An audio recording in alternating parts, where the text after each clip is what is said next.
வணக்கம், GG kitchen. இன்று நாம் பார்க்க போகிறது முருங்கைக்கீரை சட்னி. தேவையான பொருட்கள்: முருங்கைக்கீரை, உருவி கழுவிய முருங்கைக்கீரை ஒரு கைப்பிடி அளவு, துருவிய தேங்காய் துருவல் அரை கப்பு, உளுத்தம்பருப்பு 1 டீஸ்பூன், பாசிப்பருப்பு 1 டீஸ்பூன், கடலைப்பருப்பு 1 டீஸ்பூன், வெங்காயம், சின்ன வெங்காயம் 6, பூண்டு 4, மிளகாய் வத்தல் 4. இது அரைக்கிறதுக்காக, இது தாளிப்புக்காக. சீரகம் அரை டீஸ்பூன், தேவையான அளவு உப்பு, 2 தக்காளி, கருவேப்பிலை தாளிப்பதற்கு, கடுகு உளுத்தம்பருப்பு தாளிப்பதற்கு, எண்ணெய் 3 டீஸ்பூன்.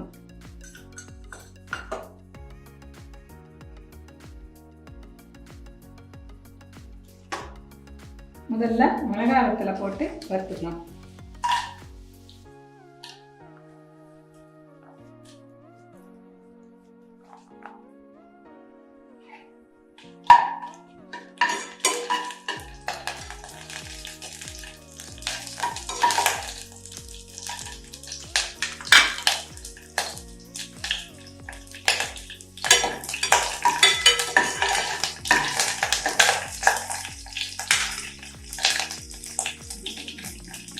கடலைப்பருப்பும் உளுத்தம்பருப்பும் போட்டுக்கோங்க.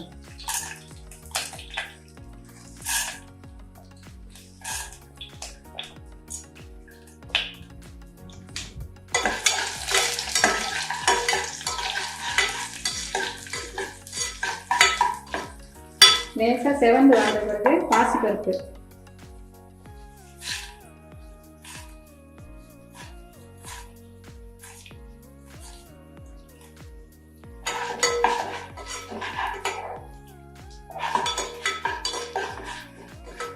இது முருங்கைக்கீரை சட்னி.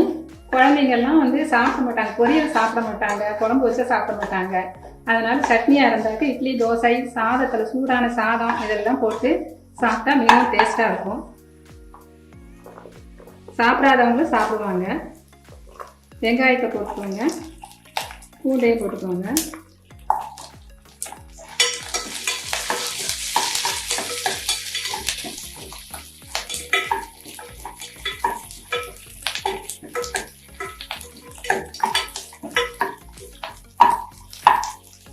சீரகம்,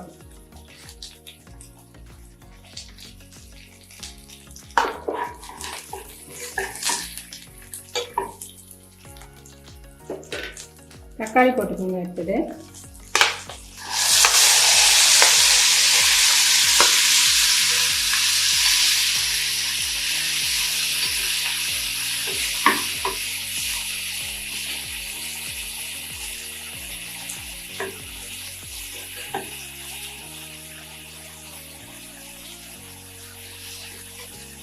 தக்காளி நல்லா வதங்கி வரும்போது கீரையை போட்டு வதக்கணும்.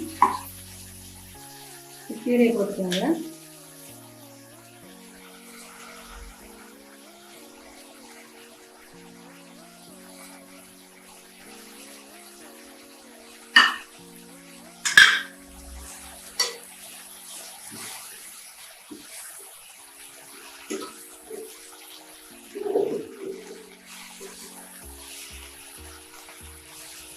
கீரை நல்லா வதங்கி வரும்போது தேங்காய் போட்டு வதக்கணும்.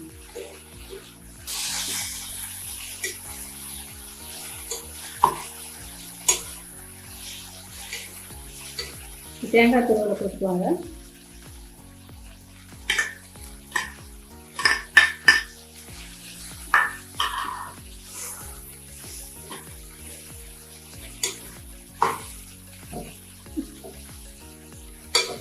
உப்பு தேவையான அளவு உப்பு அதோடு சேர்த்து வதக்கி வச்சுக்கோங்க.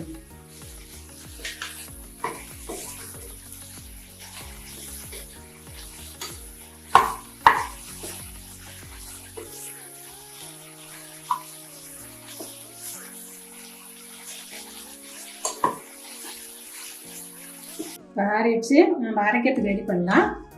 வாங்க, ஏற்கனவே உப்பு போட்டுட்டோம். திரும்ப தேவைன்னா நம்ம போட்டுக்கலாம். அதுக்கு பிறகு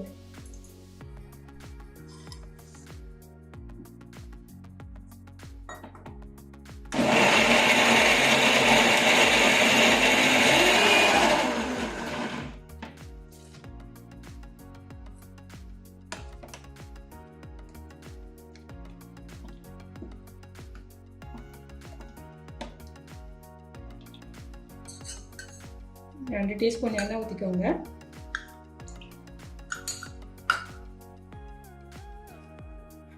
நறுக்கி வச்சுருக்க மிளகாய் வத்தலை போட்டு கடுகு உளுத்தம் பருப்பு போட்டுக்கோங்க.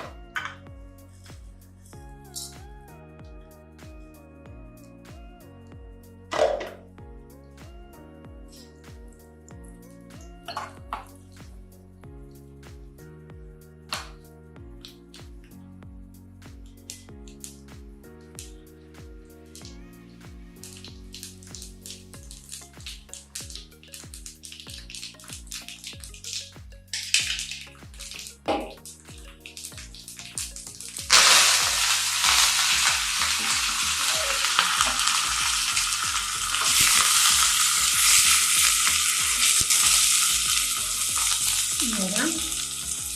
தாளிச்சு போட்டுட்டு சாப்பிட்றதுக்கு மிகவும் சுவையாக இருக்கும். சூடான சாதத்தை போட்டு சாப்பிட்லாம். இட்லி தோசைக்கு சாப்பிடலாம்.